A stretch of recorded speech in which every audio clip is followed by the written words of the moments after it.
Hi students, how are you all? Fine? Now let's again, we'll continue with the same topic of electrostatics. First, let me have a small points which already we have completed in the class. The first we have did, the force is equal to kq square divided by r square. The force exerted on the two charges, the charges are kept at a certain distance. So F is equal to kq square by r square. Then afterward we did the vector formula. Suppose it is q1 q2 r12 divided by r12 square. That is a unit vector r. Afterward it will be a k q1 q2 r vector divided by r cube. So it is a force formula. Then we did, student, electric intensity, or the intensity of electric field is given by kq divided by r square. If there is a positive charge capital Q, in positive charge the electric field lines are moving outside at a certain distance r. We are going to find out the intensity of that charge. So it means that at this distance the intensity of charge is given by force per unit charge. That unit charge is called as a test charge, correct? Its value is unit. That small charge does not affect the system of capital Q. That is called as electric intensity, or simply we call here intensity of electric field. Then afterwards we gone through the electric dipole plus q and minus q at a certain distance 2a. Then the dipole moment is given by 2aq. The formula for electric dipole moment 2aq. And suppose we want to find out the electric intensity on the axis of the dipole. So it is 2kp divided by z cube. If we are taking in the z axis, it means the dipole is aligned with the z axis, unit vector p. And suppose you want to find out the intensity of electric field at equator, so it is minus kp divided by y cube. If you think about the y axis as a equator, correct? We reached up to this. So these are the simple formulatic part of this chapter. Force, then the vector sum of the force also we can do. F1, F2, F3 we can find. If suppose there are so many charges, then the vector sum means the superposition principle we can apply.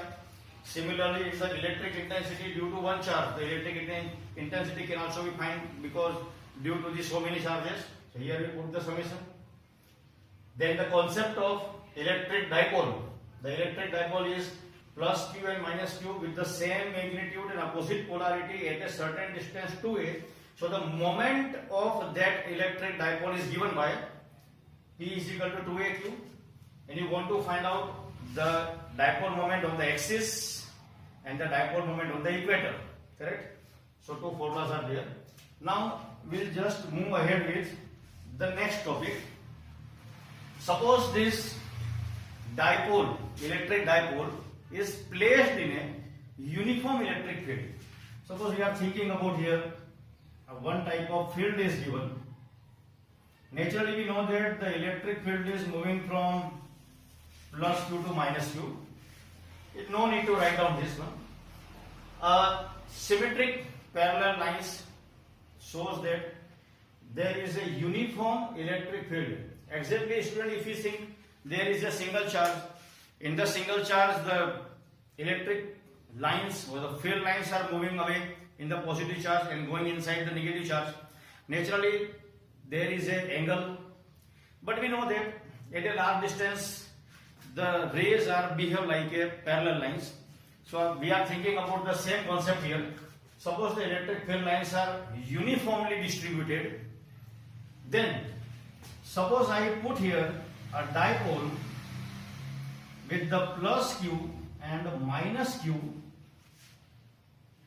with the distance A and A, means the same thing we are taken, plus Q minus Q.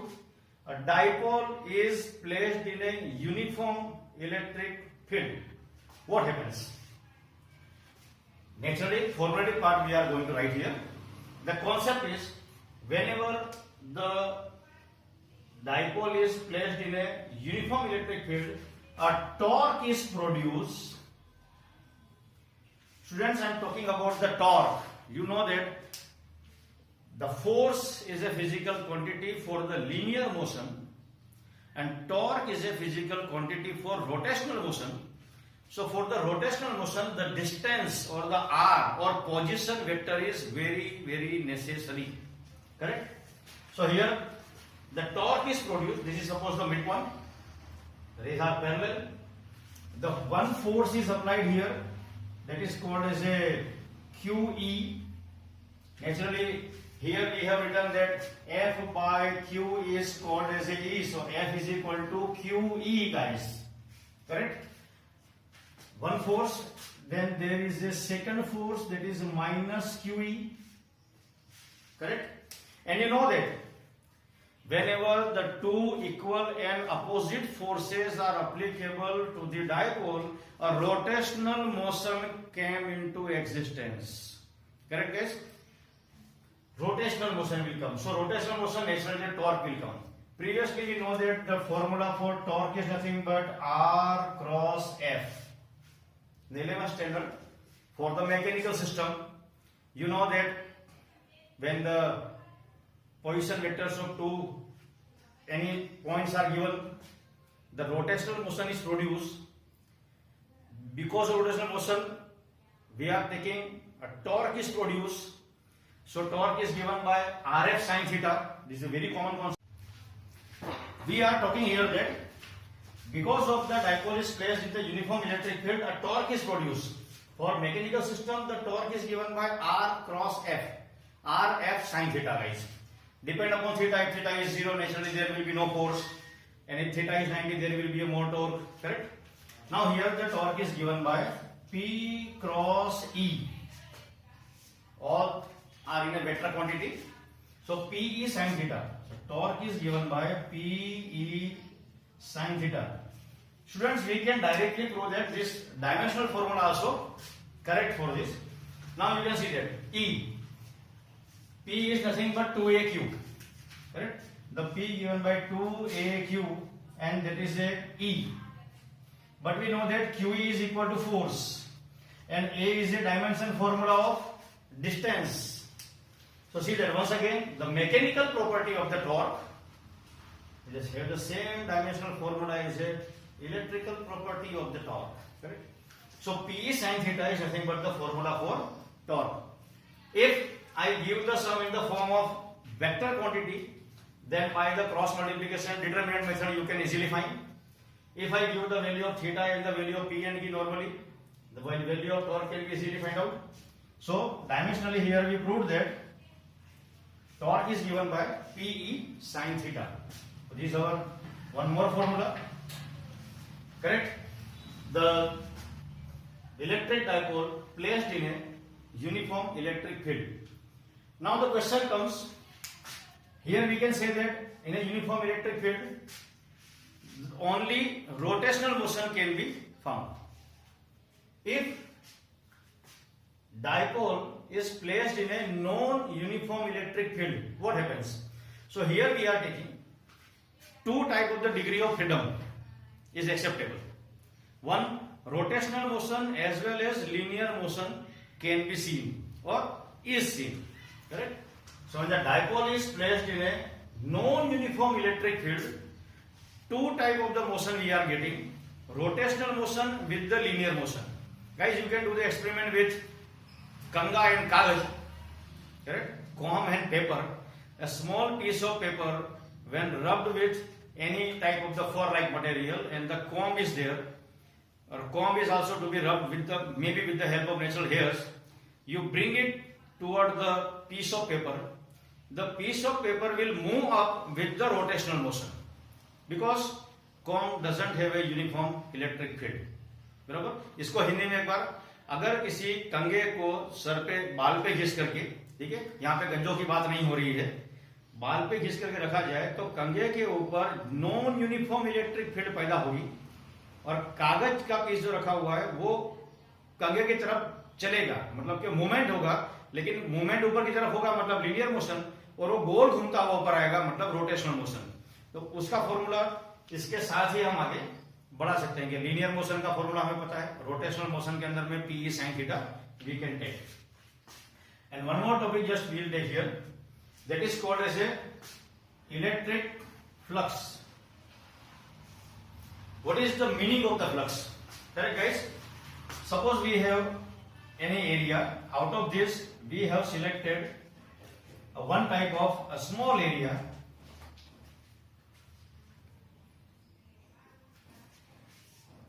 Electric field lines are moving in a one direction, and I have put one type of the cardboard like something. In between, we have taken a small piece of area which is maybe called as a delta S. The electric field lines are moving in this direction. Correct, guys? अब इसको एक ऐसा मान सकते हैं कि suppose एक दरवाजा है और दरवाजा से पार करके जाना हो और परपेंडिकुलरली कितने लोग उस दरवाजे से स्मूथली निकल सकते हैं, that is called as a flux. इसमें यह फ्लक्स का मतलब बहुत बड़े पैमाने पे है। अगर हम पंखे को स्मूथली चलाने के लिए ग्रीस का इस्तेमाल करते हैं तो वो फ्लक्स है। सोल्डरिंग करते समय किसी कंपोनेंट का हम जिस लिक्विड का इस्तेमाल करते हैं वो फ्लक्स है। करेक्ट। रास्ते में चलते हुए केले के छिलके पे अगर पांव गिर गया और अगर तुम फिसल पड़ते हो तो केले के छिलके में फ्लक्स ज्यादा है। करेक्ट। तो फ्लक्स एक स्मूथ वर्ड का इस्तेमाल करने के लिए बना है। यहां पर इलेक्ट्रिक फ्लक्स का मीनिंग है number of field lines moving from that certain area smoothly, that is called as a electric flux. Here the formula flux is given by flux is equal to sigma q divided by epsilon 0. Student, this is a very simple formula. Sigma q, whatever number of charges we have taken here, and divided by epsilon 0, the permittivity given by the charge, the number of electric field lines. But at the same time, the electric flux is also called as a E dot delta S, or E dot ds. Both are the formula. Let me describe one by one. From this delta S area, a small area, electric field lines are passing smoothly, that is called as a flux. At the same time, when we assume a closed surface, that closed surface may be given by the Gaussian surface. So from this Gaussian surface, sigma q, whatever number of charges are counted in that closed surface, divided by epsilon 0 is also called as a flux. So according to Gauss law, we can write E delta S is equal to sigma q divided by epsilon 0. Now for all these three methods, we can write the formula for electric intensity for the three things. Just like, suppose we are going for linear charge density, linear charge density, surface charge, and volume charge.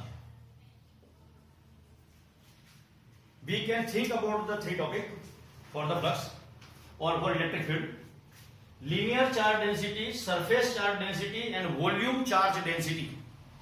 Linear charge density means suppose the charges are spread uniformly over the wire, what is the electric intensity at a distance r from the wire? So here delta S area is nothing but, if I put here clearly, the E2 pi r L is equal to sigma q by epsilon 0. Let me write q. Instead of L, we can write here h. So E is equal to q divided by 2 pi r h epsilon 0. Where q by h, or q by h, the line can be written as a lambda divided by 2 pi r epsilon 0. Correct, students? electric intensity due to a uniformly distribution charge on a linear one on the wire. I have just put the formula for here, 2 pi RH. You know very well what is 2 pi RH, area of the cylinder, curved surface area of cylinder, correct? 2 pi RH. So we put the formula here, 2 pi r epsilon 0. For surface charge density, EA equal to Q divided by epsilon 0. Area will be area itself. So I can write here E is equal to Q divided by A epsilon 0. Q by A can be written as a epsilon, sigma. Sigma is called as a surface charge density. Lambda is called as a linear charge density. This is surface charge density. Similarly, here you can put the formula for any spherical part, correct? There are two spherical parts, but first we write just E into 4 pi r square. Suppose it is sphere, send Q divided by epsilon 0, or energy is equal to Q divided by 4 pi r square epsilon 0. Correct? So we have so many concepts. We'll move with this concept afterward. Thank you. Okay. Then just we have discussed here the torque produced by the dipole in a uniform electric field is given by Pe sin theta. Correct? Whenever the electric field is given uniform and the dipole is placed here plus Q and minus Q, two equal and opposite forces are applicable at a distance A from the center, just like Rf sin theta in the mechanical part, torque is equal to P sin theta in a electric, for the electric field. So plus QE minus QE, opposite forces, non-collinear. Remember, non-collinear. So the torque is produced P sin theta. And afterward, we have discussed now the electric field with linear charge density, surface charge density and volume charge density, but by the same time we have taken this one more topic here, that is called as a electric flux. Just in the previous video I discussed about the electric flux. Electric flux is given by, from a certain area, the number of electric field lines passing through that area smoothly. That is, flux is given by sigma Q divided by epsilon 0, and flux is given by E dot ds or delta S. Delta S is nothing but the small area from where the number of electric field lines are passing. Electric field lines, so intensity must be required. So flux equal to E dot delta S, and flux is equal to sigma Q divided by epsilon 0. Just simply we can write Q by epsilon 0. So according to Gauss law, these two are will be taken same, that E delta S is equal to Q divided by epsilon 0. This statement is called as a Gauss law, correct? This delta S represent area, guys. Q divided by epsilon 0, the right hand side part. Here we now describe only the 3 points. First one, suppose we have uniformly distributed charges on over a wire or any type of the cylindrical material. Now we want to find out the electric intensity due to this wire. Here the charges are uniformly distributed over the wire, so it is called as a linear charge density. Linear charge density is represented by lambda, where lambda is nothing but equal to Q divided by L, that is Q divided by L, charge per unit length. If the length of the wire is given, then lambda can be easily described. Lambda is equal to Q by L. So here we can write, suppose E delta S equal to Q divided by epsilon 0. Guys, here delta S is nothing but 2 pi r L is equal to Q divided by epsilon 0. This is nothing but the formula of a curved surface area of a cylinder, 2 pi RH. H is nothing but the height, so here the length of the wire. Let it be divided. So E equal to Q divided by 2 pi R L epsilon 0. Where Q by L is described as a lambda. So I write E is equal to lambda divided by 2 pi R epsilon 0. You can convert this in the form of K also. If you multiply here by 2 and this is to be taken as a 4, so 4 pi epsilon 0 can be written as a E is equal to 2K lambda by R. Electric intensity due to a long wire, correct? Linear charge density by Gauss law.